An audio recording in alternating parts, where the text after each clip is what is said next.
대부분의 사람들은 성막을 광활한 사막에 펼쳐진 간단한 천막으로 생각하지만 그곳에서 지어진 것들은 결코 단순한 구조물이 아니었으며 과장이 아니라 사실상 불가능에 가까웠다. 사막 한가운데서 현대 기술과 공장식 엄격함 없이 164도 이상에서 황금을 용해하여 액체 금속을 얻어야 했으며 이 과정은 정확히 준수되어야 했다. 어떤 차질도 용납되지 않았다. 건설에 사용된 모든 재료는 매우 귀중했으며 작업 자체는 매우 위험하였다. 결과를 위해서뿐만 아니라 생존을 위해서도 리스크를 감수해야 했기 때문이다. 이 거대한 프로젝트에 참여한 사람들은 평범한 장인들이었고 다른 이들과 별다를 바 없는 사람들이었다. 그들의 손은 금이나 은, 값비싼 직물 대신 진흙, 집, 벽돌과 친숙했다. 치수와 모양은 모두 밀리미터 단위까지 정확하게 지켜졌으며 이는 모세를 통해 하나님으로부터 받은 도면에 엄격히 따른 것이었다. 프로젝트의 세부사항은 실수나 즉흥성을 허용하지 않았다. 모든 것이 세밀하게 계획되어 있었으며 이는 단순한 임시 거처가 아니라 우주 창조주의 거처였기 때문이다. 하나님이 모세에게 산에서 성막의 본을 보여주셨을 때 그는 크기, 형태, 재료만 지시한 것이 아니었다. 그는 하늘에서 비전을 보여주었으며 모세가 직접 본 그 형상, 그리고 신성한 계획을 정확히 따르기 위해 아무 차이 없이 따라야 할 모습을 보여주었다. 이 형상은 단순한 지상의 프로젝트 이상이었다. 그것은 하늘의 정수, 가장 섬세한 실로 짜인 하늘의 조화의 문이었다. 이 계획을 실현하려면 절대적인 정확성이 요구되었으며 미세한 수정이나 약점이 있을 수 없었다. 당시 상기슬의 사람들은 고차원의 장인 기술과는 거리가 먼 인력들이었다. 그들은 수세기에 걸친 노예제의 후예로서 진흙, 집, 벽돌을 다루며 살아가는 일상에 익숙했다. 그들의 마음과 마음 속에는 금속의 신비나 미술, 보석공예의 섬세함에 대한 지식이 없었다. 그러나 성경은 이렇게 말한다. 하나님이 모세를 선택하였을 때 그의 이름 벤딱을 선포하셨으며 이는 많은 사람 가운데 한 사람을 특별히 구별한 것이었다. 그리고 하나님은 그 사람에게 놀라운 일을 행하셨다. 성령을 충만하게 부어 지혜와 이해력, 모든 필요한 장인 기술과 신성한 건축물을 세우는 데 필요한 지식을 주셨다. 하지만 그리하여 얻은 재능만으로는 부족하였다. 성막 건설은 집단적인 일, 즉 하나됨과 협력을 필요로 하는 일이었다. 그래서 하나님은 오라베이를 선택하여 그와 함께 일하게 하였으며 또 하나의 귀중한 능력을 주셨다. 다른 사람들을 가르치는 것. 이집트에서 힘든 노동의 실증을 느낀 사람들은 목수, 금속 세공, 직물, 채색 기술을 배우기 시작하였다. 그들의 손은 오랜 노예 생활 후 처음으로 정밀함과 기민함을 되찾았으며 고대의 수련과 연습을 통해 새롭게 태어났다. 그들은 더 이상 노예가 아니었다. 그들은 하나님의 만남의 거처가 될 성소를 건축하는 건축가로 변하고 있었다. 그리고 앞으로 일어날 사건들은 가장 예상치 못한 환경에서도, 예를 들어 끝없는 사막에서도 하나님이 사람들을 기적과 역량을 뛰어넘는 위협으로 준비시킬 수 있음을 보여줄 것이다. 성막의 일부 요소들을 만드는 것과 관련해서는 하나님이 엄격히 지정하셨다. 그들에게 순금만을 사용할 것을 명령하셨는데 그것이 바로 특정 온도에서 액체 상태로 변하기 때문이다. 금을 녹이는 온도는 1100도 이상이다.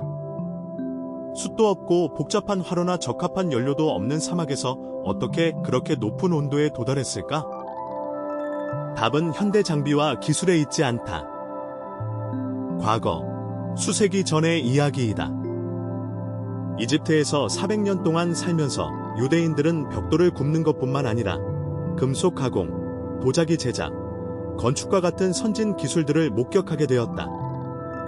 당시 가장 기술적으로 발전된 제국 중 하나였던 이집트에서 노예들을 위한 맑은 하루는 존재하지 않았다. 모두가 서로의 기술을 습득하며 거대한 기술적 과정의 일부가 되었다. 그러나 그것만으로는 부족했다. 사막에는 단단한 목재도 없었고 큰 불을 피울 연료도 부족했다. 그래서 도움을 준 것이 바로 가장 단순하지만 동시에 놀랍도록 가치 있는 자원, 바로 아카시아 나무였다. 이 나무는 금이 갈라지고 가시투성이인 곳에서 아무 쓸모 없어 보였지만 수초로 변하면 독특한 특성을 갖게 된다. 불이 매우 천천히 타며 고르게 타고 매우 높은 온도에 도달한다. 이것이 사막의 혹독한 조건에서도 사람들이 금을 녹이고 섬세한 작업을 하기에 필요한 불을 피울 수 있게 한 비결이었다. 따라서 그들의 노력, 지식, 힘이 결실을 맺으며 기대를 뛰어넘는 위대한 성취를 이루게 되었다. 흙으로 만든 화로나 가죽 가마를 통해 공기를 공급하며 불을 키우는 방식은 점점 강렬해졌고 오색 찬란한 불꽃으로 변해갔다. 남성들은 번갈아가며 공기 흐름을 조절했고 불꽃을 유지하는 일은 매우 힘들고 엄혹한 일이었다. 상상해보라. 사막의 강렬한 태양 아래 35도, 뜨거운 흙, 마치 폐를 태우는 것 같은 건조하고 뜨거운 공기, 그리고 몇 걸음 떨어진 곳에 연속해서 불을 뿜는 화로들이 있었다. 그 내부 온도는 1500도를 넘었다. 그곳에 오래 머무르는 것은 불가능했다. 더위는 참을 수 없을 정도였고 도구들은 장갑이나 두꺼운 천으로 감싸서 화상과 손상 위험을 피해야 했다. 부분 12분의 3녹은 금속의 끊임없는 튀김이 마치 지속적인 위협처럼 느껴졌고 물속 용기 내부에서는 그것들이 빠르게 증발하여 공허 속에서 타거나 작업을 한계까지 끌고 가며 빠져나가곤 했다. 그럼에도 불구하고 작업을 중단해서는 안 됐다. 왜냐하면 신성한 목적을 위한 금관을 녹이기 위해서 그것이 숭배의 대상이든 전체 의식용 침상들이든 불은 끊임없이 몇 시간씩 타올라야 했기 때문이다. 그리고 이 모든 재료와 대상들 가운데 어떤 장인이라도 마음을 무겁게 채우는 하나의 것이 있었다. 바로 금초대였다. 하나님께서 준 명령은 분명하고 간단했다. 그것은 하나의 덩어리에서 벗어나지 않고 접합이나 용접, 결속 부품 없이 단 한 번에 만들어져야 했다. 이를 위해선 재능이 필요했으며 맑은 금 35kg쯤 되는 것을 불꽃과 곡선으로 빚어내어 완벽한 초대를 만들어야 했다. 온도 계산의 실수, 잘못된 충격, 균열 하나라도 발생하면 전체 덩어리를 다시 녹여 처음부터 시작해야 했다. 이 놀라운 불꽃 앞에서 그리고 인간의 힘으로는 도저히 감당할 수 없을 것 같은 불길 앞에서 기술과 믿음이 하나로 융합되었다. 과거의 노예들은 단순히 대장장이와 장인으로 전락하는 것이 아니라 하나님의 뜻에 순종하는 준수한 수행자가 되었다. 금속은 불꽃의 작용으로 변하고 더 단단하고 맑아졌으며 그들은 순종과 복종 속에서 하나님의 뜻에 복종하였다. 작업은 고되고 위험하며 힘들었지만 매번 망치질하는 각 타격은 그들에게 신성한 사명을 상기시켜 주었다. 우리는 하나님을 위한 집을 만든다. 우리를 노예 상태에서 해방시킨 그분을 위해. 금이 신성한 대상이 되는 동안 동시에 캠프의 또 다른 곳에서는 조용히 인내심을 가지고 거의 장인 수준으로 또 다른 덜 중요하지 않은 필수 요소를 준비하는 작업이 진행되고 있었다. 그것은 바로 구조체 입뼈대였다. 전체 구조가 지탱될 기초였다. 이 기초는 아카시아 나무로 만들어졌는데 이 나무는 광야에서 자라는 것이었다. 이스라엘 사람들에게 이 선택은 이상하게 보였을지도 모른다. 아카시아는 구부러지고 가시가 있으며 가지가 어려워 잘라내거나 다듬기 힘들었다. 이 나무로 성스럽고 존경받는 대상, 하나님께 드릴 수 있는 어떤 것도 만들 수 없을 것이라는 인상도 들었다.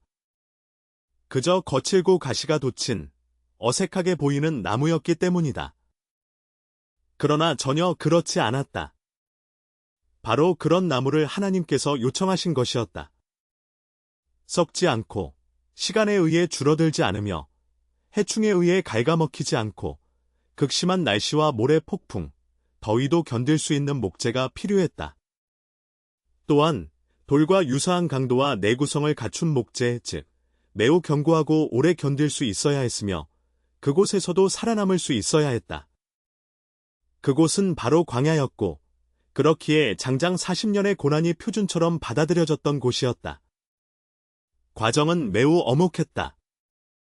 각 판자는 대략 4.5m 높이여야 했고 전체가 완벽하게 평평해야만 했다. 심지어 나무가 곧지 않더라도 장인은 그것이 완벽하게 정렬된 것처럼 보이도록 만들어야 했다. 마치 자연이 밀리미터 단위로 정교하게 만들어낸 것처럼 말이다.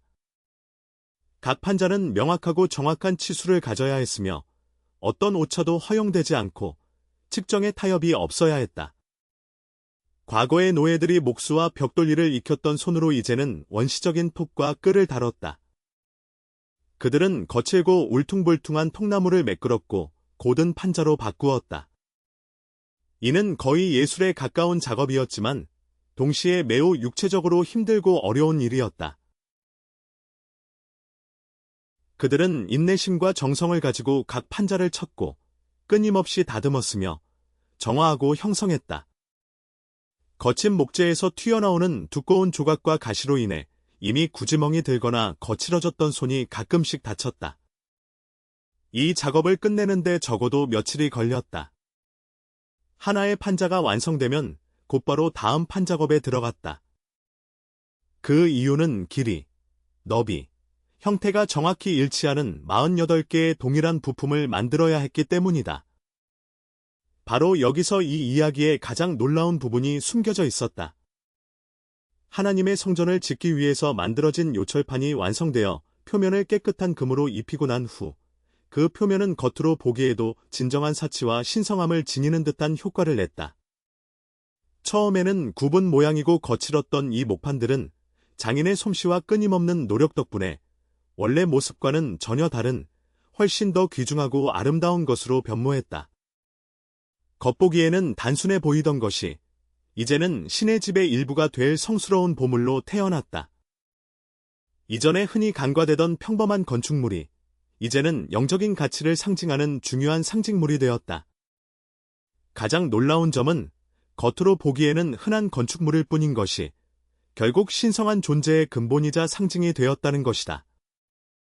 성전 내부에는 가시적으로 보이는 영광 즉 빛이 가득히 채운 공간이 있었으며 외부는 겉으로는 겸손한 가죽으로 덮인 천막촌처럼 보였다. 처음에는 단순하고 임시적인 건축물로 여겨졌지만 내부에는 아직 넘어야 할 큰, 거의 눈에 띄지 않는 시험이 자리하고 있었다. 성소, 즉 가장 거룩한 곳은 돌이나 벽돌로 만든 건물의 모습이 아니었다. 이는 이동식이고 이동이 가능한 성전 장막이었으며 영구적인 기초를 땅속에 묻지 않은 채 이동할 수 있도록 만들어졌다. 영원한 기초 플랫폼 위에 서 있을 수 없었으며 하나님이 인도하는 구름이 이동하면 모두 분해하고 재조립해야 했기 때문이다. 이것은 당시의 지식과 능력을 뛰어넘는 최고의 엔지니어링 해법 중 하나였다. 타베르나클은 거대한, 정적인 구조물이 아니었다. 고정된 돌 기초 위에 세워진 견고한 건축물이 아니었다. 이것은 가볍고 이동이 쉬운 갑옷이었습니다. 구름과 태양에 따라 움직이도록 매우 짧은 시간 내에 접거나 분해할 수 있는 구조로 길을 가리키는 방향을 나타내는 구름과 태양에 따라 움직이기 위해 설계된 것이었죠. 문제는 이렇게 거대한 것 수십 개의 거대한, 무거운, 금으로 덮인 판자를 어떻게 세우고 흔들리는 사막 모래 위에서도 수직과 안정성을 유지하게 하느냐 하는 것이었습니다. 그저 모래 위에 놓기만 해도 안 되었는데 왜냐하면 무게가 모래를 누르게 되고 판자들이 천천히 침하되거나 강한 바람이 불면 넘어지거나 미끄러질 위험이 있었기 때문입니다. 아무리 신중하게 설계했더라도 제대로 조직되지 않으면 구조물이 무너지거나 떨어질 수밖에 없었습니다. 그런데 바로 그때 간단하면서도 천재적인 해결책이 등장했고 아직도 엔지니어들의 상상력을 자극하고 있습니다. 하나님은 모세에게 일반적인 재료 대신은 은을 사용하도록 지혜를 주셨습니다. 특히 판자의 하부 고정용 받침대를 은으로 만들어야 한다는 것이었죠. 금으로 덮인 아카시아 목판 각각에는 하단에 2개의 특별한 홈이나 작은 정교하게 깎인 판넬 또는 고리처럼 생긴 구멍이 있었습니다. 이 구멍에는 은재 슐러 홈이 딱 맞게 들어가면서 지지 역할을 하는 일종의 받침대가 정확히 들어갔습니다. 이 은재 받침대들은 크기가 컸는데 각각 약 1텔란, 은 34kg 정도에 달하는 무게였습니다. 상상해보세요. 이 무게감 있는 받침대들이 사막 표면에 정성스럽게 배치되어 전체 성전을 지탱하고 안정시켰습니다. 이들은 바람과 모래의 이동에 견딜 수 있는 이동식 지지대 역할을 했으며 형태에 딱 맞게 가공되어 모든 연결 부위가 틈새 없이 밀착되어 있었습니다. 이러한 정밀한 결합은 전체 구조물의 무게를 고르게 분산시켜 쓰러지거나 흔들릴 위험을 제거했습니다. 가장 중요한 것은 전통적으로 건축물을 고정하는 모지나 나사 같은 것을 전혀 사용하지 않았다는 점입니다. 모두 무게와 힘, 그리고 부품 간의 정밀한 결합력에만 기초했는데 마치 모지나 정으로 조립된 거대한 조립자 같았습니다. 그러나 이것만으로는 충분하지 않았습니다. 이렇게 높고 견고한 벽을 세우기 위해선 추가적인 조치가 필요했죠. 하나님은 긴 가로대 이 역시 아카시아로 만들어지고 금으로 덮인 늘을 명령하셨습니다. 이 가로대는 벽이나 판자에 끼운 등을 통과하게 하여 구조 전체를 연결하는 역할을 했습니다.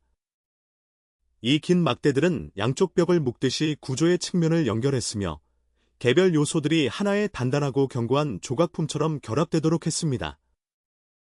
이 시스템은 현대식 모듈식 프레임이나 조립용 구조체와 유사한 것으로 이미 오래전에 알려진 기술이었죠. 가장 놀라운 점은 이러한 모든 부품들이 40년 동안 여러 차례 조립하고 해체하며 반복되었다는 사실입니다. 계속해서 조립하고, 분해하고, 싣고, 다시 들고, 끊임없이 반복되었습니다. 12개 중 6부분입니다. 비록 여러 번 분해하고 조립했음에도 불구하고 어느 연결 부위도 마모되지 않았으며 어느 부품도 교체하거나 재구성할 필요가 없었다. 구성은 오랜 세월 동안 흠잡을 데 없는 안정성과 형태를 유지했는데 이는 모든 부품이 하나님께서 직접 정한 엄격하고 정밀한 치수에 따라 제작되었기 때문이다. 그리고 이 일을 하는 장인들은 하나님의 영이 충만한 사람들이었다. 오랜 세월이 흐른 후 사람들이 이 성전에서 하나님의 영광을 다시 볼 때 그들은 처음 아이디어와 재료 준비부터 최종 조립에 이르기까지 모두가 하늘의 뜻에 따라 이루어졌음을 분명히 깨닫게 된다. 처음의 단계는 믿음이었다. 견고하고 신중하게 다듬어진 목재판들이 하나님께서 지시하신 대로 준비된 무거운 목재판들이 이 웅장한 건축물의 일부로 유지되고 지탱될 것이라고 믿었다. 그리고 그 기대는 모두가 완벽하게 실현되었음을 증명했고 어느 부품도 품질이나 강도 면에서 뒤처지지 않았다. 이렇게 정밀하게 조립된 모든 부품들은 오랜 세월 동안 지속될 것이라는 믿음을 가졌으며 그 믿음은 실제로 옳았던 것이다. 건축물은 세워졌고 이미 내부에는 한때를 기다리던 황금빛 골조, 앞으로의 성전이 될 기반이 자리 잡았다. 그러나 하나님은 단순히 벽과 강인한 빔들을 세우는 것만을 원하지 않으셨다. 그분은 성전 내부 장식이 단지 품격 있는 것에 머무르지 않고 방문하는 이의 시선을 사로잡아 하늘의 영역으로 안내할 만큼 경이롭기를 바라셨다. 그리고 바로 이 순간 가장 놀랍고 신비로운 부분이 드러난다. 내부를 아름답게 꾸미고 변모시킬 섬유들이다. 그러나 하나님은 이를 위해 평범하거나 흔한 천을 사용하라고 요구하지 않으셨다. 오히려 사람들에게 가장 복잡하고 귀중한 천을 선택하라는 과제를 주셨다. 이는 고대 문명이 알 수 있는 가장 정교하고 값진 직물이었다. 그것은 정교하게 짜인 린넨 천으로 천사와 같은 천상의 존재인 세라핌의 이미지를 수놓았으며 신성한 보호와 거룩함을 상징한다. 이 천들은 더 희귀하고 귀중한 색깔 파란색, 보라색, 붉은색으로 장식되어 있었으며 각각 특별한 의미와 상징을 지녔다. 모든 실은 손으로 염색되었으며 각 문양은 직조 과정을 통해 생명이 깃들기 전부터 세심히 고안되었다. 여기서 의문이 생긴다. 지중해 연안과 무역로에서 멀리 떨어진 광야 또는 그와 같은 드문 색깔들을 어떻게 구했을까? 답은 파란색과 보라색 염료를 얻기 위해 특별한 물질즙과 철기가스를 특수 해산물인 조개에서 채취했기 때문이다. 이 색소 방울들은 은보다 비쌌으며 그 값어치는 뛰어난 아름다움과 희귀성에서 나온 것이었다. 당시 시나이 반도에 있던 이 사람들은 이 귀중한 재료들을 모았으니 그것들은 이집트로부터 전리품으로 들여온 것으로 선물이나 도굴된 부유물이었다. 이집트인들이 6월절 밤에 재빨리 도망치기로 하면서 이들은 이집트인들이 떠난 후 유대인들이 떠나기를 애원하며 남겨둔 것들이었다. 이후 이 원료를 가지고 신의 뜻을 구현할 수 있는 천으로 바꾸어야 했습니다. 바로 이것이 바로 성경에서 모두 재능 있는 장인이라고 칭하는 마음을 가진 여성들이 하는 일이었습니다. 그들은 짜기, 염색, 햇볕에 말리기를 진정한 기술로 삼았으며 여기서 수십 번 반복하여 주님께서 요구하신 특정 색조를 얻을 때까지 계속했습니다. 성경에서 회막이라고 불리는 성전 텐트의 내부 공간은 케루빔 그림으로 장식되었으며 이는 단순히 천 위에 자수된 것뿐만 아니라 천 속에 자연스럽게 통합된 것이었습니다. 이들은 구조의 일부이자 천의 일부처럼 살아 움직이는 생물체처럼 복잡한 기술로 이루어졌습니다. 작업을 시작하기 전에 세밀한 설계가 필요했습니다.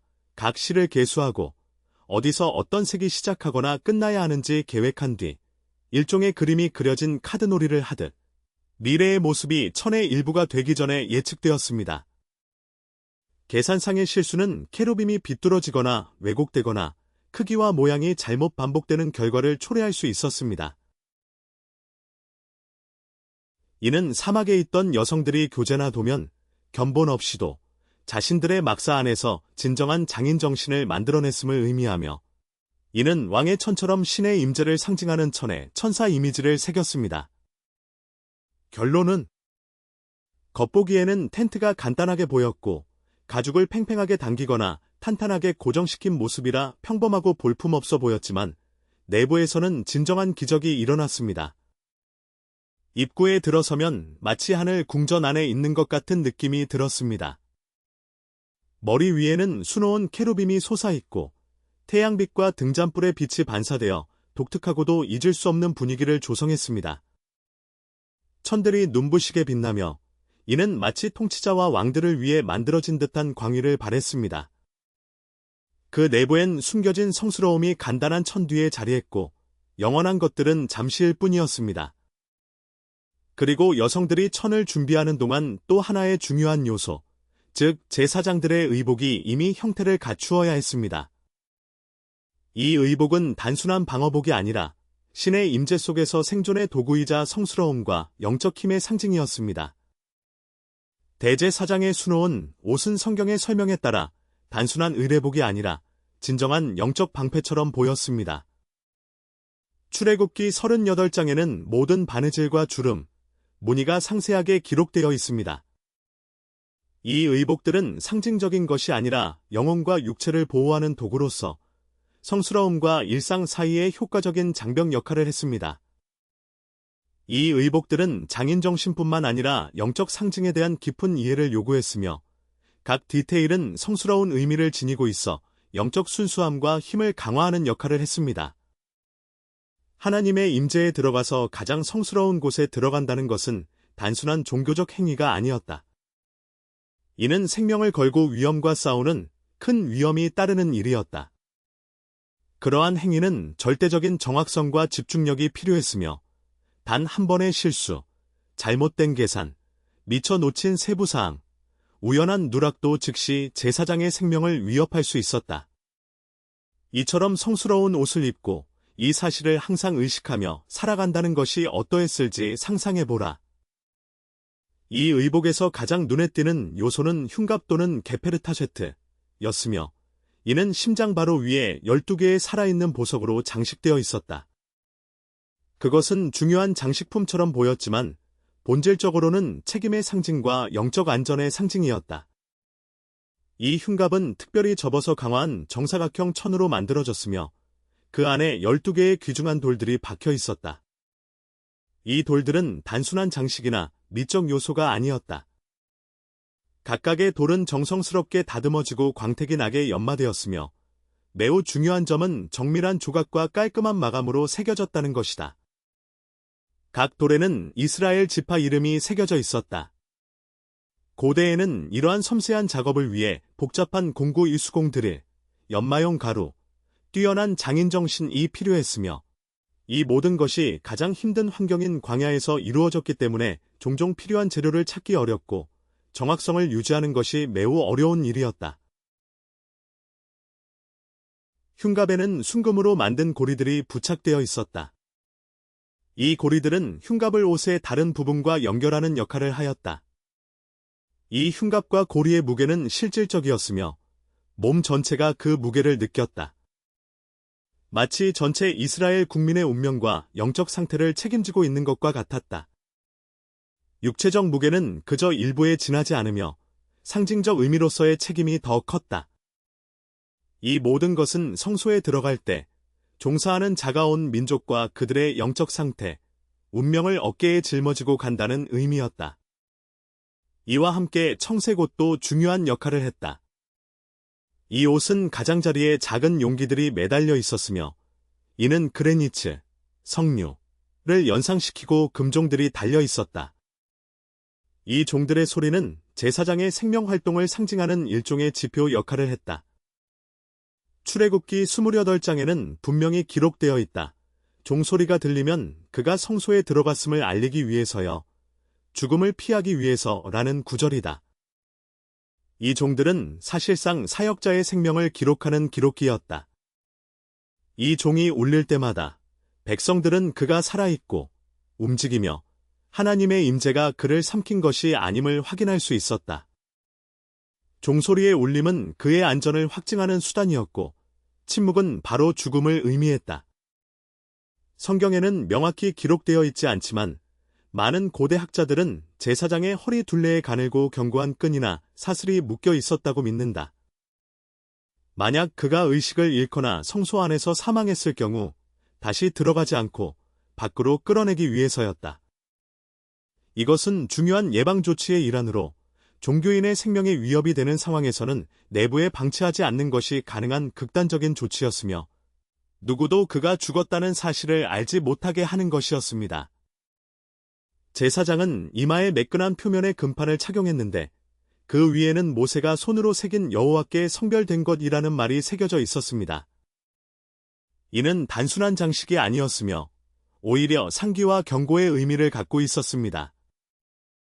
이 표지는 그 사람이 자기 뜻이나 개인적인 공로로 성소에 들어가는 것이 아니며 그가 하나님의 이름을 지니고 있는 전체 민족에 대한 큰 책임감으로 들어가는 것임을 증명하는 표시였습니다. 이 도포와 그 모든 장식은 불완전함 없이 정밀하게 제작되어야 했습니다. 광야에서 이렇게 복잡한 수많은 부품을 보관하고 꿰매는 일은 기적에 가까운 일이었으며 정확한 비율, 균형 잡힌 무게, 튼튼한 바느질, 희귀한 재료, 섬세한 착색제와 이 모든 구성품들은 하나님으로부터 직감으로 받은 선물과 같았습니다. 가장 중요한 것은 생명과 죽음의 경계인 바로 그 한계선을 넘지 않는 것이었으며 이 모든 의복은 우연히 만들어진 것이 아니었습니다. 각 절개선과 각 요소는 절대적인 정밀함으로 제작되어야 했으며 이것이 착용자의 운명을 결정지었기 때문입니다. 제사장이 의복을 입는 동안 광야의 다른 쪽에서는 장인들과 기술자들이 하나님의 거처를 변화시키고 봉사에 적합하게 만들기 위한 부품들의 조립을 완료하고 있었습니다. 거의 모든 준비 과정이 끝났으며 남은 것은 모든 부품을 연결하고 이 엄청난 건축물인 하나님의 거처를 완성하는 일이었으며 그것을 광야 한가운데 밝혀 빛나게 하는 것이었습니다. 이는 인류 역사상 처음으로 하나님과 만남의 장소에서 신앙이 가능하게 되는 순간이 될 것이었습니다. 출애굽기 설명에 따르면 성소의 조립은 정확한 날짜인 이집트 탈출 후 두 번째 해의 첫 달 첫째 날에 시작되었으며 홍해를 건넌 지 거의 1년이 지나서였습니다. 바로 그때 하나님의 명령에 따라 모세는 마지막 명령을 받았는데 그것은 언약궤를 들어 올리고 성막을 세우며 주님의 임재를 위한 장소를 준비하는 것이었습니다. 그렇게 이 독특한 구조물의 건축이 시작된 것이었습니다. 광야의 땅에는 은으로 만들어진 기초가 정돈되어 배치되었으며 이들은 정밀하고 깨끗하며 태양 아래 빛나고 있었습니다. 무거운 구조적 부품이 없이는 작업이 어려웠으며 이들은 특별한 취급과 세심한 조정을 필요로 했습니다. 작업자들은 하나하나 조심스럽게, 정성스럽게 조립하며 모든 부품이 완벽하도록 사소한 오류나 기울임이 없도록 꼼꼼하게 맞추어 갔습니다. 이렇게 복잡한 구조에서는 어떤 실수도 용납될 수 없었기 때문입니다. 모든 것은 최대한의 정밀성을 가지고 이루어졌으며, 이는 건축의 올바름뿐만 아니라 하나님과 그의 백성 사이에 생생한 대화가 이루어질 영적이고 물리적인 공간의 안전을 위해서도 반드시 필요한 일이었습니다. 이로써 우리는 아름답게 조각된 아카시아 목재 판자 위에 얇은 금 도금이 입혀진 영광스러운 구조물을 목격하게 되었으며, 마치 황량한 광야 속에서 빛나는 등대처럼 반짝이고 있었습니다. 이와 같은 나무판은 들기 어려운 것이었다. 이를 위해 강인하고 지구력 있는 남자들의 팀이 필요했고, 나머지 전문가들의 팀은 조심스럽게 은색 기둥을 삽입하고 튼튼한 못으로 고정하여 구조물이 안정성과 신뢰성을 갖추도록 했다.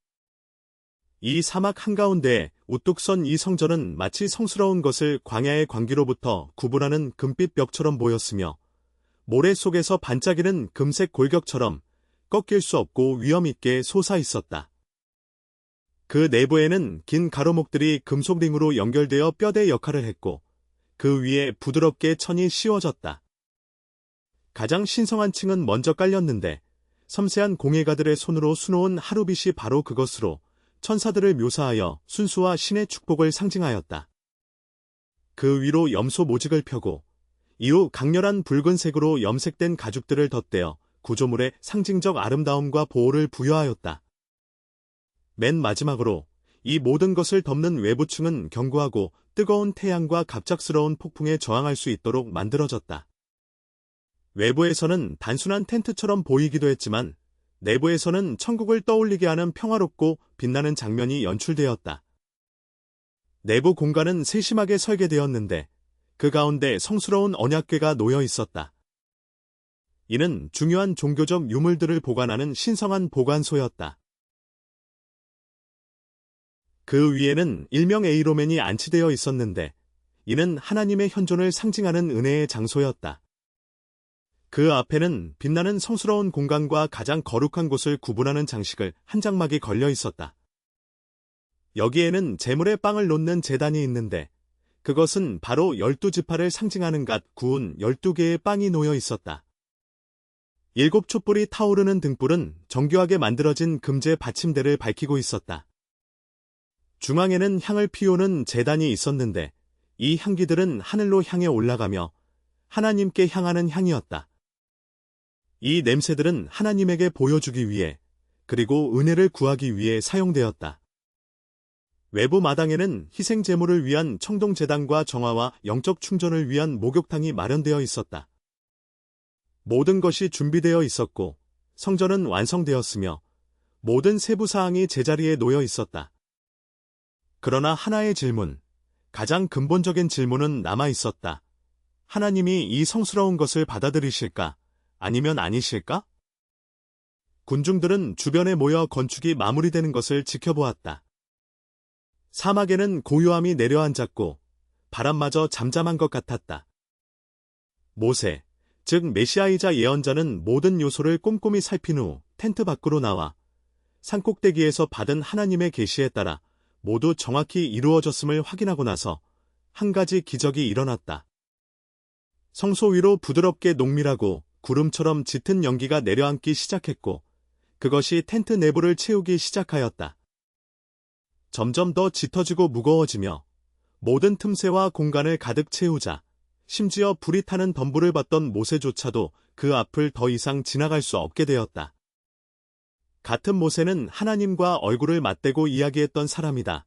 그러나 그도 그 성스러운 구름을 뚫고 진입하지 못했다. 왜냐하면 그 안에는 생존하는 자의 영광이 거하고 있었기 때문이다. 그리고 그가 하나님의 영광의 광채가 주변을 가득 메우는 것을 보았는가? 더 이상 필요 없었다. 왜냐하면 주님의 영광 자체가 이 거처 안에 거하고 있었기 때문이다. 그러던 어느 순간 구름이 올라가자 이스라엘 백성은 일어나 계속 행진했다. 구름이 내려앉을 때마다 그들은 다시 텐트를 치고 성소를 재건하였다. 40년 동안 하나님의 임재는 백성을 보호하고 인도하며 모두에게 보이는 형태로 있었다. 빛은 이동했고 그 뒤를 따라 백성들도 갔다. 빛과 하나님 뜻의 명확한 표식을 따라 움직였다. 이 겸손해 보이는 텐트는 모든 사람에게 우주의 중심이 되었고 영적 등대이자 별이 되었다.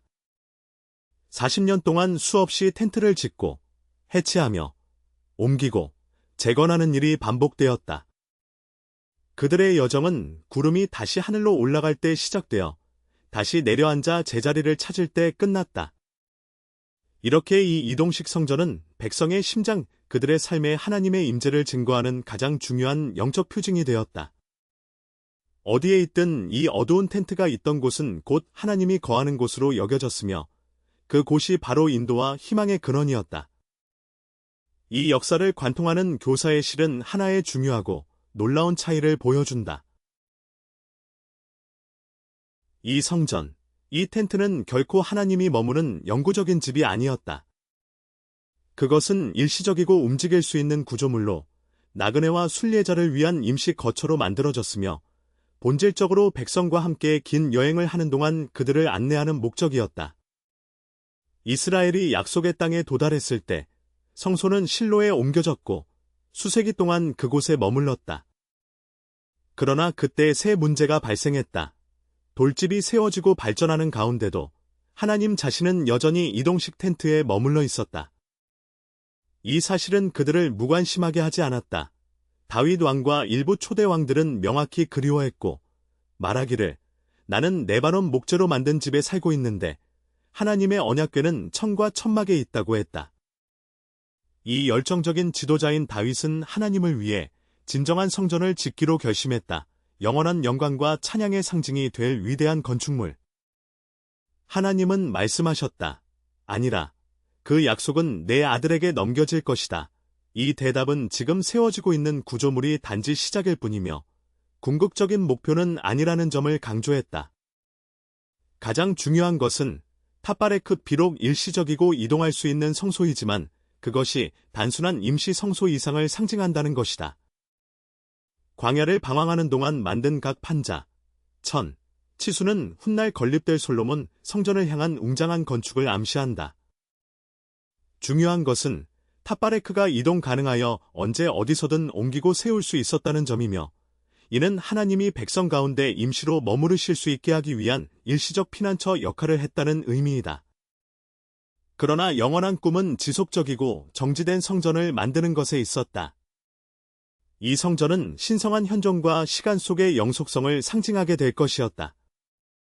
오늘날까지 우리가 직면한 가장 중요한 질문은 먼 사막의 천으로 덮인 단순한 이동식 천막에서 어떻게 거대하고 그 건축학적으로도 경이로운 성전이 성장했는가 하는 것이다. 이 성전은 고대의 가장 장엄한 것 중 하나로 인정받게 되었다. 바로 이 주제에 대한 더 많은 논의와 세부 내용이 다음 영상에서 다루어질 것이다.